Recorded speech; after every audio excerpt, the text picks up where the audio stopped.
नमस्कार दोस्तों, history of modern India के टॉप 500 एमसीक्यू की इस सीरीज में मैं प्रशांत आप सबका स्वागत करता हूं। इस लेक्चर में हम डिस्कस करेंगे गवर्नर जनरल और वायसराय से जुड़े हुए महत्वपूर्ण 25 प्रश्नों को।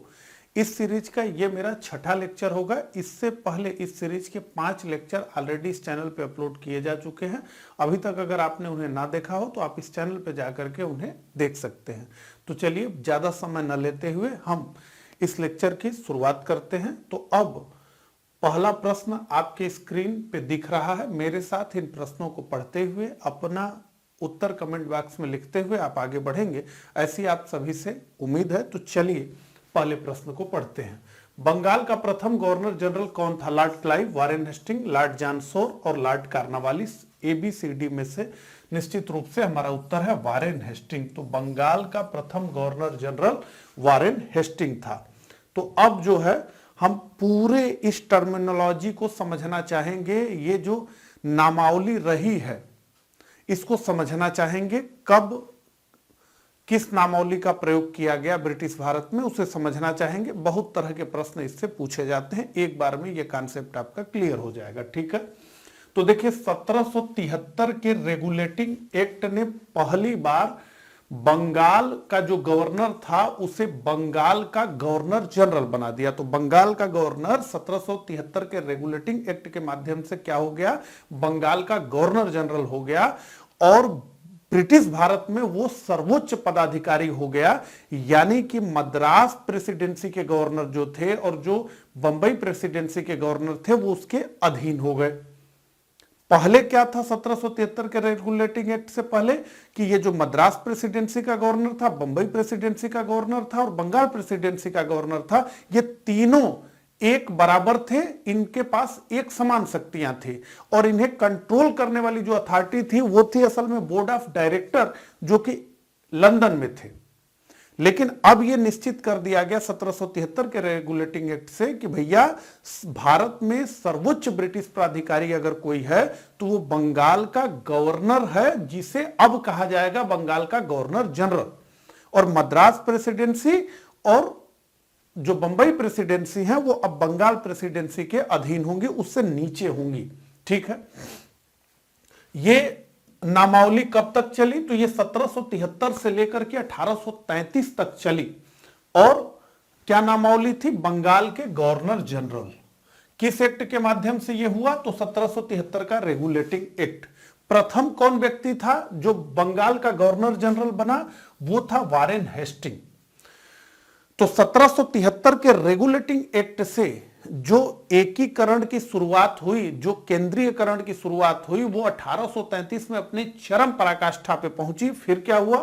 1833 में यह हुआ कि जो बंगाल का गवर्नर जनरल था अब उसे कह दिया गया कि अब तुम भैया भारत के गवर्नर जनरल हो। और ये किस अधिनियम के तहत किया गया? तो 1833 के चार्टर्ड से किया गया। और प्रथम कौन व्यक्ति था जो इस पद पे बैठा? तो उसका नाम था विलियम बेंटिंग। तो अब विलियम बेंटिंग जो था ये भारत का गवर्नर जनरल हो गया। तो ये पदावली कब तक चली? तो ये 1833 से लेकर के 1858 तक चली, भारत के गवर्नर जनरल। लेकिन जैसा कि हम जानते हैं 1857 में क्रांति हो गई और 1858 में ईस्ट इंडिया कंपनी के हाथ से शासन सीधे ब्रिटिश क्राउन के पास पहुंच गया भारत का। और ऐसे में अब जो भारत के गवर्नर जनरल थे उन्हें वायसराय कहा जाने लगा। वायसराय यानी कि राजा की छाया, राजा के जैसा ही, यानी उपराजा, ठीक है। तो 1858 से 1947 तक भारत की आजादी तक जिस पदावली का प्रयोग किया गया उसे कहा गया भारत के वायसराय। भारत के वायसराय, तो ये दोनों शब्द चलता था, भारत के गवर्नर जनरल एंड वायसराय। किस अधिनियम के माध्यम से यह हुआ? तो 1858 के अधिनियम के माध्यम से हुआ। कौन था प्रथम? तो लॉर्ड कैनिंग था। भारत का प्रथम वायसराय लॉर्ड कैनिंग था। लेकिन जैसे ही भारत को आजादी मिली 15 अगस्त 1947 को, वैसे ही यह वायसराय की जो शब्दावली थी, पदनाम था, इसे समाप्त कर दिया गया और फिर से भारत के गवर्नर जनरल इस पदनाम को एडॉप्ट कर लिया गया क्योंकि भारत आजाद हो गया। ये नामावली कब से तक चली? तो 1947 से 1950 तक चली, जब तक कि डॉक्टर राजेंद्र प्रसाद भारत के राष्ट्रपति नहीं हो गए। किसने नियुक्त किया था? तो आजाद भारत में भी आपको जानकर के आश्चर्य होगा कि ब्रिटेन के शासक ने जो है भारत के गवर्नर जनरल को नियुक्त किया था। और कौन पहला व्यक्ति था जो भारत का गवर्नर जनरल बना आजादी के बाद? तो उसका नाम था लॉर्ड माउंटबेटन। तो लॉर्ड माउंटबेटन क्या होगा? लॉर्ड माउंटबेटन भारत का अंतिम वायसराय होगा और भारत का प्रथम क्या होगा? गवर्नर जनरल होगा आजादी के बाद। ठीक है, ये कमेंट करके मुझे बताइएगा कि आपको ठीक प्रकार से समझ आ गया या नहीं आ गया। दूसरा प्रश्न, भारत का प्रथम भारतीय गवर्नर जनरल कौन था? B R Ambedkar, C Rajagopalachari, doctor Rajendra Prasad, doctor S Radhakrishnan. निश्चित रूप से आसान प्रश्न है, सी राजगोपालाचारी, राजा जी। 2 का हमारा उत्तर है बी। ठीक है, तो चक्रवर्ती राजगोपालाचारी राजा जी स्वतंत्र भारत के द्वितीय गवर्नर जनरल रहे। प्रथम कौन रहा? तो प्रथम माउंटबेटन रहा। जब माउंटबेटन भारत से गया तो सी राजगोपालाचारी गवर्नर जनरल बने और उसके बाद फिर जैसे ही संविधान लागू हुआ वैसे ही गवर्नर जनरल के पद को समाप्त कर दिया गया और भारत का राष्ट्रपति इस शब्द का प्रयोग होने लगा। ठीक है, इनके बारे में जो है और भी जानकारी सी राजगोपालाचारी के बारे में यहां लिखी हुई है। अगला, भारत का अंतिम वायसराय कौन था? Lord Linlithgow, Lord Mountbatten, Lord bevel और क्लीमेंट एटली। निश्चित रूप से इसका उत्तर है बी, लॉर्ड माउंटबेटन। तो भारत का अंतिम वायसराय और भारत का पहला गवर्नर जनरल लॉर्ड माउंटबेटन था। ठीक है, तो ये पूरा लिखा है भारतीय स्वतंत्रता अधिनियम जो फाइनली 18 जुलाई को पारित हुआ, इसके बारे में हम लोग बात कर चुके हैं। ठीक है, अगला, इनमें से कौन सबसे अधिक समय तक भारत का वायसराय था? तो इनमें से कौन सबसे अधिक समय तक बंगाल का गवर्नर जनरल था? इनमें से कौन सबसे अधिक समय तक भारत का गवर्नर जनरल था? इनमें से कौन सबसे अधिक समय तक भारत का वायसराय था? ये 3 अलग अलग प्रश्न है। कई बार लोग कंफ्यूज हो जाते हैं। यहां पूछा जा रहा है इनमें से कौन सबसे अधिक समय तक भारत का वायसराय था, और इन 4 नामों में से ही पूछा जा रहा है, Lord Curzon, Lord Dufferin, Lord Hardinge, Lord Mayo. तो इन 4 नामों में से लॉर्ड कर्जन सबसे अधिक समय तक भारत का वायसराय था। ठीक है, और ये कब से कब था? तो 1899 से लेकर के 1905 तक ये भारत का वायसराय था। जैसा कि आप जानते हैं, लॉर्ड कर्जन भारत का सर्वाधिक अलोकप्रिय वायसराय था और इसी के समय 1905 में बंगाल का विभाजन हुआ। इसके साथ साथ इसी के समय में रेलवे का सर्वाधिक विकास हुआ।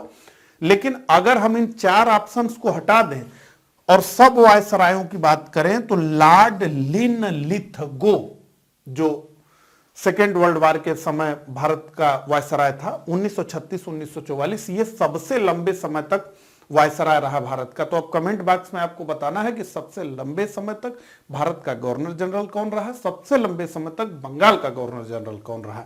वायसराय की बात तो हमने कर ली कि लॉर्ड लिनलिथगो था। अगला, 1858 को महारानी विक्टोरिया का घोषणा पत्र इलाहाबाद में किसने पढ़कर सुनाया था? लॉर्ड विलियम बेंटिंग ने, लॉर्ड केनिंग ने, लॉर्ड बर्नहम ने, सर हरकोट बटलर ने।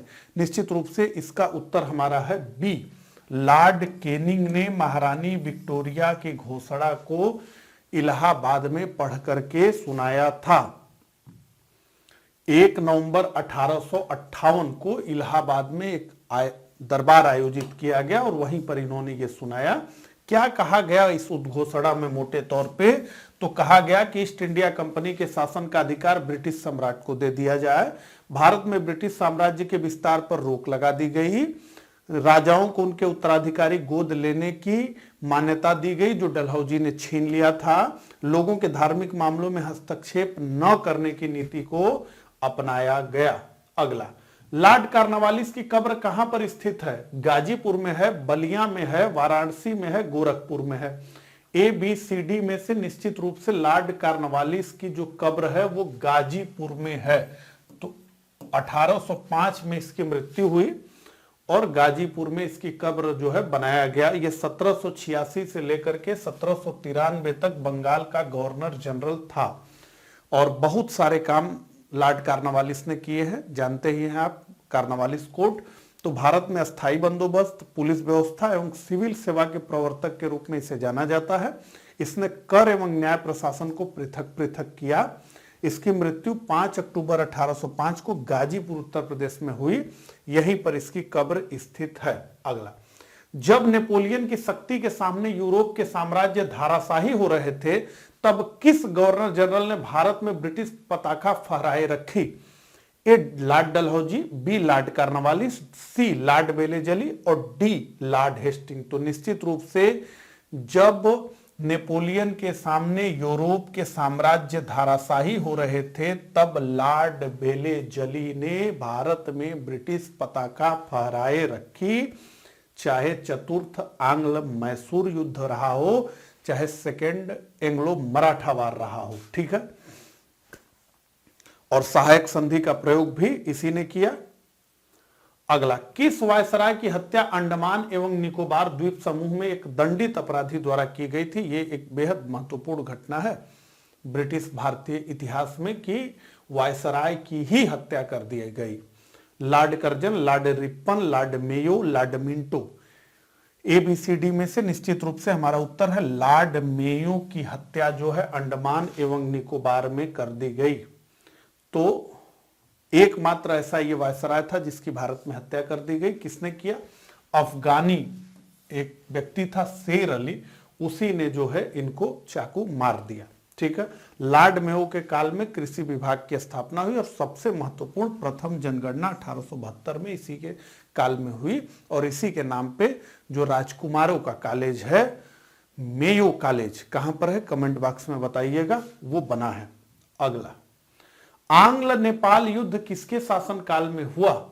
Lord Cornwallis, Lord Hastings, Lord Wellesley, Warren Hastings. ABCD में से हमारा उत्तर है लॉर्ड हेस्टिंग। तो लॉर्ड हेस्टिंग और वारेन हेस्टिंग ये दोनों अलग अलग हैं, ठीक है, इनमें कंफ्यूज नहीं होना है। तो आंग्ल नेपाल युद्ध हुआ 1814 से लेके 1816 के बीच लॉर्ड हेस्टिंग काल में, और इसके परिणाम स्वरूप बहुत महत्वपूर्ण ये संधि है, सुगौली की संधि हुई 1816 में। और इसी के बाद नेपाल के द्वारा गढ़वाल, पहले गढ़वाल नेपाल में था, कुमायूं, शिमला ये भी नेपाल में था, रानीखेत, नैनीताल आदि क्षेत्र अंग्रेजों को मिले। तो ये पहले जो है नेपाल में था। पृथ्वी शाह ने ये जो है इतना बड़ा साम्राज्य विकसित किया था वहां पे। अगला, किस गवर्नर जनरल ने भारत में दास प्रथा को समाप्त किया? Lord Cornwallis, Lord Ellenborough, Lord William Bentinck, sir John Shore. तो ABCD में से निश्चित रूप से हमारा उत्तर है B Lord Ellenborough. Lord Ellenborough को हम किस नाम से जानते हैं? तो लॉर्ड एलनबरो को हम जानते हैं उसकी कुशल अकर्मण्यता की नीति के माध्यम से 1842 से 44 तक जो है ये रहा वायसराय, और 1843 के एक्ट 5 द्वारा भारत में दास प्रथा का उन्मूलन किया गया था। अगला प्रश्न, तृतीय आंग्ल मराठा युद्ध किससे संबंधित है? तृतीय आंग्ल मराठा युद्ध किस वायसराय से संबंधित है, किस गवर्नर जनरल से संबंधित है? उस समय तक वायसराय नहीं आए थे। सर जॉन सोर से, लॉर्ड बेलेजली से, लॉर्ड हेस्टिंग से, लॉर्ड कार्नवालिस से। तो निश्चित रूप से इसका उत्तर है लॉर्ड हेस्टिंग। लॉर्ड हेस्टिंग के समय में ही तृतीय आंग्ल मराठा युद्ध हुआ 1817-18, और इस युद्ध के माध्यम से अंतिम रूप से मराठों को पराजित कर दिया गया। तो यह लॉर्ड हेस्टिंग के कार्यकाल में ही हुआ था। अगला, निम्नलिखित में से अवध का ब्रिटिश रेजिडेंट कौन था जब अवध का ब्रिटिश साम्राज्य में विलय हुआ? तो तथाकथित कुशासन का आरोप लगा करके लॉर्ड डलहौजी ने अवध का विलय कर लिया। तो उस समय जब विलय हुआ तो अवध का ब्रिटिश रेजिडेंट कौन था, यह पूछा जा रहा है। James Outram, WH Sleeman, Bishop R Heber, general Low. ABCD में से निश्चित रूप से हमारा उत्तर है जेम्स आउटरम। तो इसी जेम्स आउटरम की रिपोर्ट पर ही अवध का विलय किया गया था, ठीक है। हालांकि ये अवध का विलय बहुत अनैतिक था। तो जेम्स आउटरम 1854 में अवध का ब्रिटिश रेजिडेंट बनाया गया था। 1856 में अवध का विलय ब्रिटिश साम्राज्य में जेम्स आउटरम की रिपोर्ट के आधार पर कुशासन का आरोप लगा करके किया गया। इस समय अवध के नवाब थे नवाब वाजिद अली शाह। तो 1857 के विद्रोह के समय लखनऊ में ब्रिटिश रेजिडेंट हेनरी लॉरेंस था जो विद्रोहियों के हाथों मारा गया। तो ये पूछता है प्रश्न, इसलिए इसका जिक्र यहाँ है। अगला, भारत में स्थानीय स्वशासन किसके द्वारा प्रारंभ किया गया? स्थानीय स्वशासन भारत में किसके द्वारा प्रारंभ किया गया? जॉर्ज बार्लो द्वारा, लॉर्ड कर्जन द्वारा, लॉर्ड रिपन द्वारा, लॉर्ड लिट्टन द्वारा? निश्चित रूप से लॉर्ड रिपन द्वारा। लॉर्ड रिपन को भारत में स्थानीय स्वशासन का पिता कहा जाता है। तो ये भारत का सबसे लोकप्रिय गवर्नर जनरल था। अनेक सुधारात्मक कार्य इसने किए और भारत में स्थानीय स्वशासन इसमें सबसे महत्वपूर्ण कदम था। अगला, सती प्रथा पर प्रतिबंध किस गवर्नर जनरल द्वारा लगाया गया? Warren Hastings, Lord Curzon, William Bentinck, Lord Canning? तो निश्चित रूप से यह आसान प्रश्न है, इसका उत्तर है विलियम बेंटिंग सी। ठीक है,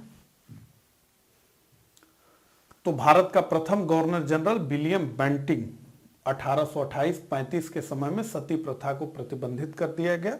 आरंभ में यह कानून केवल बंगाल प्रेसिडेंसी में लागू था, लेकिन धीरे धीरे इसे पूरे भारत में लागू कर दिया गया। अगला, ब्रिटिश भारत की राजधानी का कलकत्ता से दिल्ली स्थानांतरण किसके शासनकाल में हुआ? पहले राजधानी ब्रिटिश भारत की कलकत्ता, फिर दिल्ली हो गई। Lord Minto, Lord Hardinge, Lord Chelmsford, Lord Reading? तो निश्चित रूप से उत्तर हमारा है बी, लॉर्ड हार्डिंग। ठीक है, तो 15 का हमारा उत्तर है बी, लॉर्ड हार्डिंग। आइए व्याख्या देखें। तो ये 1910 में वायसराय बना। 1911 में जॉर्ज पंचम जो ब्रिटेन के राजकुमार थे, उनके आगमन पर दिल्ली दरबार आयोजित हुआ। इसी आयोजन में यह कहा गया कि अब राजधानी कलकत्ता से दिल्ली आएगी और बंगाल का विभाजन जो है वो रद्द कर दिया जाएगा। ठीक है, तो इसी समय एक जुलूस में जब लॉर्ड हार्डिंग आ रहा था तो इस पर जो है रास बिहारी बोस वगैरह ने बम मारा। अगला, 1802 ईस्वी को बसीन की संधि किन दो के मध्य हुई? तो बसीन की संधि से प्रश्न है ये। अंग्रेजों तथा बाजीराव प्रथम, अंग्रेजों तथा बाजीराव द्वितीय, फ्रांसीसियों तथा बाजीराव प्रथम, डचों तथा बाजीराव द्वितीय? निश्चित रूप से अंग्रेजों तथा बाजीराव द्वितीय। तो ये बाजीराव द्वितीय जो रघुनाथ राव का पुत्र था, उसके बीच में ये बसीन की संधि हुई। और ये इस संधि को आप जो है मराठों के लिए कितना प्रलयंकारी मान सकते हैं कि यह कहा गया कि मराठा पेशवा ने जो है अपनी सुरक्षा के बदले अपनी स्वतंत्रता का सौदा कर दिया, अपनी स्वतंत्रता को खो दिया। लिखा भी है, उसने मराठा स्वतंत्रता को अंग्रेजों के हाथों में गिरवी रख दिया। ठीक है, तो ये दिसंबर 1802 में हुआ, पेशवा और अंग्रेजों के बीच। ये एक सहायक संधि थी। अगला, लॉर्ड डलहौजी के कुछ कार्यों ने भारत में गंभीर असंतोष को जन्म दिया जो 1857 के विद्रोह के लिए भी उत्तरदायी हुए। निम्नलिखित में से कौन सा कार्य उनमें से नहीं था? राज्य हड़प नीति, ये तो था ही निश्चित रूप से। रेल तथा तार की शुरुआत, निश्चित रूप से। अनेक शासकों की उपाधियों तथा पेंशनों की समाप्ति, तो बिल्कुल। शैक्षणिक सुधार, तो शैक्षणिक सुधार इसमें शामिल नहीं था, तो शैक्षणिक सुधार का कोई मामला नहीं था। इसी के समय में वुड का डिस्पैच आया था 1854 का, उससे तो कोई मतलब नहीं था। तो इन्होंने जो है राज्य हड़प की नीति के तहत जो राज्यों को हड़पना शुरू कर दिया, जो कि बिल्कुल अनैतिक माना गया भारत में, क्योंकि युद्ध लड़ करके आप किसी के राज्य पे कब्जा कर लेते हैं तो वो फिर भी नैतिक माना जाता है। लेकिन आप चिट्ठी लिख करके राज्यों पर, इसका मतलब आप ये मान रहे हैं कि इनकी कोई आइडेंटिटी नहीं, इनकी कोई हैसियत नहीं। सारे भारत के शासकों को लगने लगा कि ये तो भाई केवल दिन गिनने की बात है। आज जो है नंबर जैतपुर का लगा है, कल हमारा भी लगेगा। ये तो बस समय की बात है जो है। तो जैतपुर, संभलपुर, झांसी, नागपुर, अवध आदि राज्य का अपहरण किया गया। ठीक है, तो चार्ल्स वुड डिस्पैच से इसका कोई विशेष मतलब नहीं था। अगला, इनमें से किसने भारत में बैप्टिस्ट मिशनरियों की गतिविधियों को विनाशक माना? Bentinck, Macaulay, Wellesley, Hastings? तो 18 का जो हमारा उत्तर है वो है सी, वेलेजली ने बैप्टिस्ट मिशनरियों की गतिविधियों को भारत में विनाशक माना था। ठीक है, अगला, इनमें से किसने वायसराय को लिखा था कि कांग्रेस नाजीवाद की, ये सेकेंड वर्ल्ड वॉर की बात हो रही है, कांग्रेस नाजीवाद की जीत के उतना ही विरुद्ध है जितना कोई भी ब्रिटिश हो सकता है, लेकिन उनका उद्देश्य युद्ध में उनकी सहभागिता की सीमा तक नहीं ले जाया जा सकता। तो हम भी उतने ही विरोधी हैं नाजीवाद के जितना कोई ब्रिटिश है, लेकिन इसका मतलब यह नहीं कि हम तलवार लेके आपके साथ लड़ने के लिए तैयार हो जाएंगे। ये प्रश्न है। जवाहरलाल नेहरू, महात्मा गांधी, जेबी कृपलानी, सी राजगोपालाचारी? तो निश्चित रूप से महात्मा गांधी ने ये बात कही थी। 19 का जो हमारा उत्तर है वो है बी। आगे बढ़ते हैं। तो ये गांधी ने कहा। अगला, विधवा पुनर्विवाह अधिनियम निम्न में से किस गवर्नर जनरल के शासनकाल में प्रस्तावित किया गया था? Lord Canning, Lord Wellesley, Lord Dalhousie, Lord Hardinge. तो ABCD में से हमारा उत्तर है Lord Dalhousie, Lord Dalhousie C. ठीक है, तो ईश्वर चंद्र विद्यासागर के प्रयास से विधवा पुनर्विवाह अधिनियम 26 जुलाई 1856 लॉर्ड डलहौजी के समय में पेश हुआ, पारित हुआ, लागू हुआ ये कैनिंग के समय जो है। और विधवाओं के लिए जब बात होती है तो पश्चिमी भारत में विष्णु शास्त्री और दो केशव कर्वे जैसे नेता इसमें महत्वपूर्ण है। 1893 में दो केशव कर्वे ने एक विधवा ब्राह्मणी से विवाह किया तथा 1899 में पूना में विधवा आश्रम की इन्होंने स्थापना की। अगला, निम्नलिखित गवर्नर जनरल को सही क्रम में व्यवस्थित करिए। अब ये थोड़ा सा कठिन। Lord Cornwallis, Warren Hastings, John Shore, Wellesley. ठीक है, हम सीधे उत्तर पे आते हैं। तो वारेन हेस्टिंग इस लिस्ट में सबसे पहले है, बंगाल का प्रथम गवर्नर जनरल। कार्नवालिस इसके बाद है, जॉन शोर इसके बाद है और वेलेजली सबसे अंत में है इस लिस्ट के मुकाबले। तो डी हमारा उत्तर है। आइए देख लें। तो वारेन हेस्टिंग 1772 से 85, लॉर्ड कार्नवालिस 1786 से 93, सर जॉन शोर 93 से 98 और लॉर्ड वेलेजली 1798 से लेकर 1905। लिखित में से सही सुमेलित नहीं है, तो यह सुमेलन का प्रश्न आ गया। लॉर्ड कार्नवालिस अस्थाई बंदोबस्त सुमेलित है। लॉर्ड वेलेजली सहायक संधि प्रणाली बिल्कुल सुमेलित है। लॉर्ड हेस्टिंग द्वितीय आंग्ल मराठा युद्ध, ये सुमेलित नहीं है। लॉर्ड हेस्टिंग नहीं द्वितीय आंग्ल मराठा युद्ध के समय थे, बल्कि ये तृतीय आंग्ल मराठा युद्ध के समय थे। तो सी हमारा उत्तर है। आइए व्याख्या देखें। तो द्वितीय आंग्ल मराठा युद्ध वेलेजली के काल में हुआ। तृतीय अंतिम आंग्ल मराठा युद्ध लॉर्ड हेस्टिंग के काल में हुआ और तृतीय आंग्ल मराठा युद्ध के बाद मराठों के पराजय के पश्चात पेशवा की गद्दी 1818 में समाप्त कर दी गई तथा पश्चिम भारत में स्थित पेशवा का समस्त प्रदेश बंबई प्रेसिडेंसी में सम्मिलित कर लिया गया और पेशवा को जो है बिठूर में निर्वासित कर दिया गया, पेंशन दे दिया गया। अगला, सही जोड़े बनाइए तथा नीचे दिए गए कोट से सही उत्तर चुनिए। ठीक है, तो क्षय का सिद्धांत, हड़प नीति, निश्चित रूप से ये हड़प नीति से तो जुड़ा हुआ है डलहौजी ही। तो ए का थ्री हमें कहाँ दिखता है? दो जगह दिखता है। तो इसका मतलब ए उत्तर नहीं होगा और डी उत्तर नहीं होगा। तो 4 से भले 2 तो 2 होगा। बी और सी में से कोई हमारा उत्तर है। पहले से हमें यही पता चला। बंगाल का विभाजन बहुत आसान है, बी का 1। तो करजन बी का 1 कहाँ दिख रहा है? तो हमें बी का 1 बी में भी दिख रहा है, सी में भी दिख रहा है, उत्तर नहीं मिल पाएगा। बंगाल में दोहरा शासन निश्चित रूप से क्लाइव। तो सी का 2 हमें कहां दिख रहा है? सी में दिख रहा है। तो ये हमारा उत्तर आ गया, सी है इसका उत्तर। आइए, तो क्षय का सिद्धांत डलहौजी, बंगाल का विभाजन लॉर्ड कर्जन, बंगाल में दोहरा शासन निश्चित रूप से क्लाइव लेकर के आया, वारेन हेस्टिंग ने समाप्त किया, सामाजिक सुधार बेंटिंग। अगला, मुझे विश्वास है कि कांग्रेस अपने विनाश की तरफ जा रही है और मेरी यह इच्छा है कि भारत में रहते हुए मैं इसके शांति प्रिय निधन में सहायक बनूं। यह किसने कहा था? तो लॉर्ड हार्डिंग ने, लॉर्ड डफरिंग ने, लॉर्ड कर्जन ने, लॉर्ड मिंटो ने। ABCD में से हमारा उत्तर है लॉर्ड कर्जन ने कांग्रेस के बारे में यह बात कही थी। ठीक है, कि जो है कांग्रेस अपना दम तोड़ दे मेरे शासनकाल में ही। अगला, निम्न में से किस वायसराय के कार्यकाल में भारतीयों को राय बहादुर और खान बहादुर की उपाधियां प्रदान करना प्रारंभ हुआ? Lord Ripon, Lord Lytton, Lord Mayo, Lord Dufferin. ABCD में से हमारा जो उत्तर है वो है Lord Lytton. Lord Lytton Bharat का सर्वाधिक अलोकप्रिय गवर्नर जनरल था और इसी के शासनकाल में खान बहादुर और राय बहादुर की उपाधियां देने का प्रारंभ हुआ। तो इस प्रकार से इस लेक्चर में बस इतना ही। मुझे कमेंट करके जरूर बताइएगा कि मेरा ये प्रयास आपको कैसा लगा। मिलता हूं इसी तरह के अगले लेक्चर में। तब तक के लिए आप सभी को नमस्कार, धन्यवाद।